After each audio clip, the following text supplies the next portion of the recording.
Hello friends, I am Aprati. Welcome back to our channel plants space. Video number 942 में हमने आपसे yucca plant को corm से यानी कि जो उनकी रूट्स होती हैं एक तरह की, उनसे ग्रो करना शेयर किया था।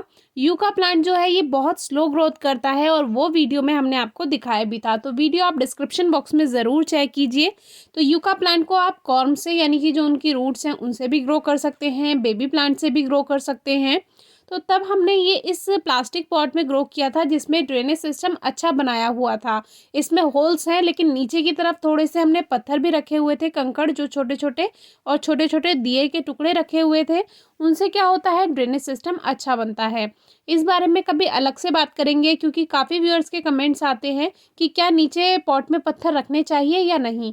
तो जो इसकी पहली लीव्स हैं वो हार्ड हो चुकी हैं और जो इसमें फ्रेश लीव्स हैं वो अभी थोड़ी सॉफ्ट हैं। तो जैसे जैसे प्लांट ग्रोथ करता जाता है नीचे की पत्तियां हार्ड होती जाती हैं और ऊपर की तरफ जो नई ग्रोथ स्टार्ट हो रही है वो सॉफ्ट ही रहती है, लेकिन जैसे जैसे वो पुरानी होती जाएगी वो भी हार्ड होती जाएगी। यूका प्लांट है, अगेव प्लांट है, या जो फर्करिया प्लांट है जिसको फर्केरिया भी कह देते हैं, ये सभी प्लांट्स की देखभाल एक ही तरह से होती है क्योंकि इनको कम पानी चाहिए होता है और वेल ड्रेन्ड सॉइल मिक्सचर चाहिए होता है। तो अभी हम इस प्लांट को बाहर निकाल कर देखते हैं कि इनकी रूट्स कितनी फैल गई हैं, क्योंकि हमें इसको बड़े पॉट में भी शिफ्ट करना है क्योंकि प्लास्टिक पॉट्स में हम ज़्यादा प्लांट्स ग्रो करना पसंद नहीं करते हैं क्योंकि एक तो इसमें नमी लगातार बनी रहती है और जल्दी ख़त्म नहीं होती है, और ख़ास तौर पर सर्दियों में।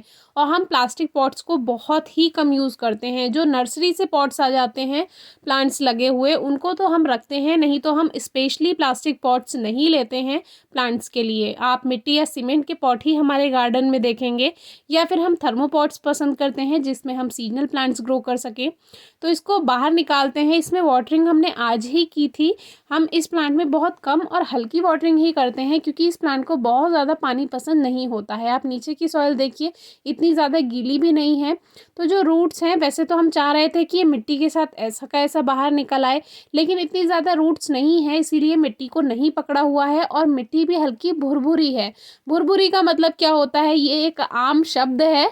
तो भुरभुरी का मतलब होता है जो ना तो बहुत ज़्यादा हार्ड होती है और ना बहुत ही ज़्यादा रेतीली होती है।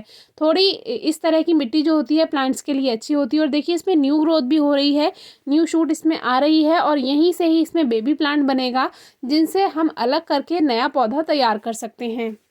जो भी फर्करिया प्लांट या अगेव प्लांट होता है या स्पाइडर प्लांट्स होते हैं या बहुत सी लिली भी होती हैं, सुदर्शन भी होते हैं, उसी तरह इसमें भी न्यू ग्रोथ होती है जैसे इसमें हो रही है। न्यू शूट्स आती हैं, बेबी प्लांट्स बनते हैं।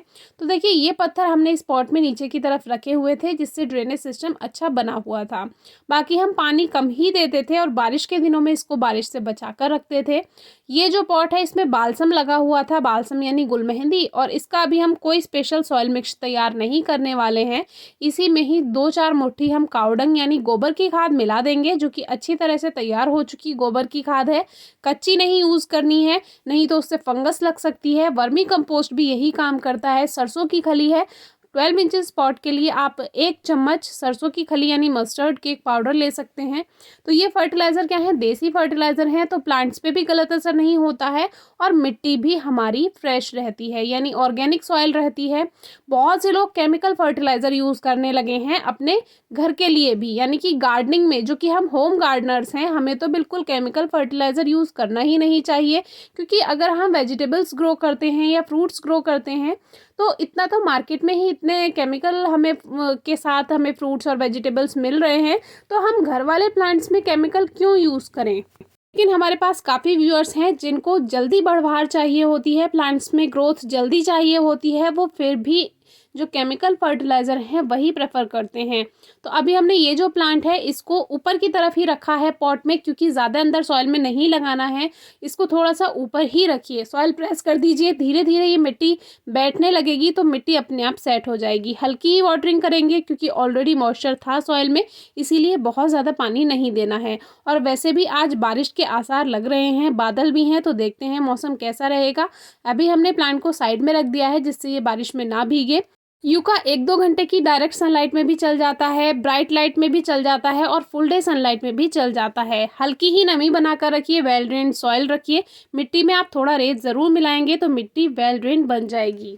हार्डी प्लांट्स में हम फर्टिलाइज़र कम ही देते हैं। साल में 1 या 2 बार मिट्टी की गुड़ाई करके आप गोबर की खाद, वर्मी कंपोस्ट या कोई भी ऑर्गेनिक फर्टिलाइज़र यूज़ कर सकते हैं, या चाहे तो साल में 4 बार भी मिला सकते हैं। हम कभी-कभी ही ऐड करते हैं, इसीलिए आपसे शेयर किया। कोई क्वेरी हो तो पूछिएगा। Thank you.